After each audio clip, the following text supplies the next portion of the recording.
l'un des artisans de cette belle échappée construite à moins de 15 km de l'arrivée. Voilà, le meilleur junior est attendu. Ludovic Nicole de l'Opiné. Podium, s'il te plaît. Donc on va maintenant, après ce podium, demander effectivement à Eric Pomelet quelles sont ses ambitions et surtout son avenir sur ce trophée Chef Morvan. Dimanche prochain, Mauriac, le 1er Moustoirat, le 8 mai, finale à Ploumlin. Il serait souhaitable que le premier vainqueur de l'épreuve 2013 soit présent. C'est parti. Non, bien sûr, je serai présent. Je ne savais pas que c'était un challenge sur 4 dimanches. Et j'ai gagné la première, donc je serai présent sur la deuxième pour défendre mes chances.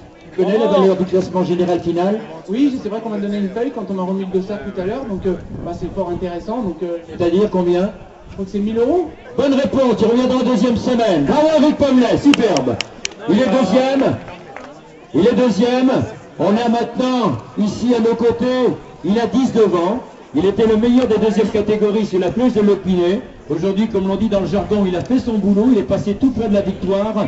Et j'ai envie de demander à mon voisin Stéphane, qui va traduire, est-ce que l'objectif, c'est déjà de remporter sa première victoire en France, et l'objectif aussi, c'est de gagner le classement général? Tu lui demandes, Stéphane. What's the objective today to win this race? One of the races you have in France now. And is the objective to be part of the trophy? Yeah, I had a good leg today, it was a good race, I'm happy to get second. Donc tu es content aujourd'hui de participer, puis de la place qu'il a fait. Demande-lui, dis donc, Stéphane, comment il s'est adapté en Bretagne, comment il a été accueilli dans le Morbihan et comment voit son avenir en matière de cyclisme? Rêver pour un Anglais, c'est souvent de passer chez les professionnels. Ont-ils les moyens? A-t-il l'ambition? How did it pass the fact to come in Brittany to practice cycling? And what's your ambition in terms of continuing the race here and for your future? Racing in Highbury is a lot harder than England. Been here about a month and a half now and just trying to get stuck in and do as well as I can. Alors dernière question Stéphane, tu vas lui dire, lui annoncer surtout que je vais te présenter au Tour de Haute-Provence.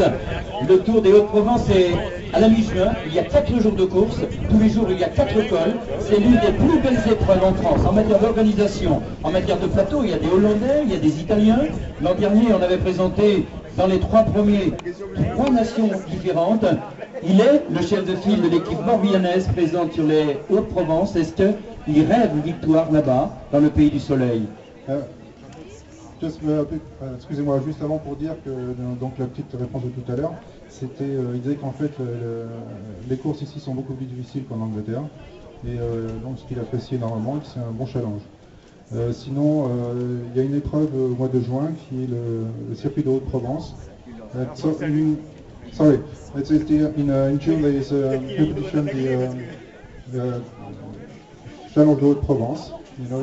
As you are the leader of the team, so there is 4 days race. So you will be part of this competition, and what's your ambition for that? So it will be a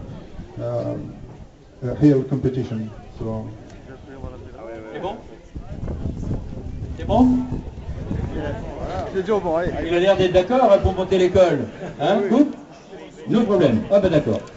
Eh bien, on applaudit ce sympathique anglais de l'UCLH, Georges Moore. Alors Fred, raconte-nous un petit peu. Tu faisais partie des anciens, encore que Eric en a un petit peu plus. Dans le dernier tour, il nous a expliqué comment ça s'est passé. À quelques kilomètres de chez toi, bien entendu, une victoire permettait à Fred de commencer la saison. De vous inaugure. Oui, parce que j'ai fait que des élites et des premières, c'était un peu galère. Bon, je finissais dans les 60, et même dimanche, j'étais à Guégon, au Bourg-Guigonnaise, j'étais vachement bien, et je perce à 3 tours, donc la voiture était arrêtée en plus, donc j'ai pas été dépanné, donc j'étais un peu déçu, surtout que j'arrivais dans un groupe de compte. Et donc c'est ma première en 2, donc je suis content. Tu vas continuer la ronde alors, le trophée Job? Oui, je suis là pour faire le challenge. Après, on verra hein, le final, mais il y a des belles courses, des courses en ligne, donc c'est intéressant. Et puis j'aime faire plaisir, quoi. Au lieu d'être dans des élites, c'est plus intéressant. Voilà, merci Frédéric Dayan, un coureur qu'on apprécie beaucoup en pleine épreuve. Avec le tout jeune, il n'a que 17 ans et demi, Ludovic Nicole de l'Olympique de Lotpinet, qui se trouvait dans le premier wagon en début d'échappée, on va dire, et sur la fin, t'as coincé un petit peu, Ludo. Ouais, j'ai un peu faibli. Bon, j'ai fait une fringale dans le dernier tour, donc bon, je suis un peu déçu, mais bon, je suis jeune et puis j'ai encore à apprendre. Un championnat départemental, ça t'irait bien cette année, non, dans l'Olympique de Lotpinet? Ouais, ça me... Tu habites où? Languedic. Ah voilà, Ludovic Nicole de l'Olympique de Lotpinet, alors que déjà, les trophées se préparent. Et en tout cas, Christian Lebelego, le président du trophée Jacques Morvan, remet au vainqueur Éric Pommelet le trophée de celui qui a franchi la ligne en tête. Le premier adjoint de Colpo remet à Georges Moore le trophée pour la deuxième place. Serge Lepalaire, le président de la locomotive, remet à Frédéric Daillon son trophée pour cette excellente troisième place. Voilà, très bien. Et un autre adjoint de l'adjoint au sport remet donc à Ludovic Nicole ce beau trophée pour être le meilleur jeune. Il reste une action, il reste le maillot de leader à remettre, que notre ami Jean-Claude Laurent, qui est le président de l'épreuve de dimanche prochain, va remettre à Éric Pommelet. Alors là, on se prépare à applaudir celui qui, pendant une journée au minimum, portera le maillot jaune, lui qui a été champion de France VTT il y a maintenant 4 ans et qui a 43 ans, demeure toujours ambitieux, talentueux et ô combien bagarreur. On l'applaudit avec son nouveau maillot, les compliments d'usage de Jean-Claude Laurent et de Serge Palaire. On l'applaudit une nouvelle fois avec ce superbe maillot. Il y a bien longtemps que tu n'as pas un maillot comme celui-là. Oui, c'est vrai que l'été dernier, ça devait être un maillot à poids, mais c'était assez long. Ça fait déjà assez longtemps, ça devait être sur le Tour du Contentin ou sur le circuit du Minet.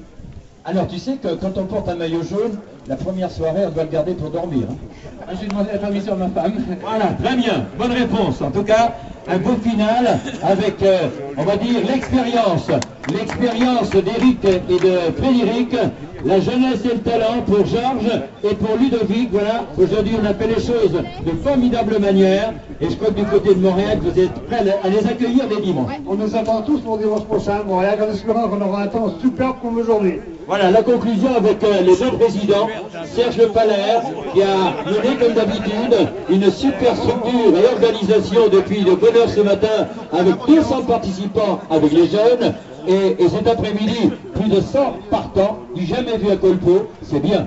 Ah oui, puis avec ce temps...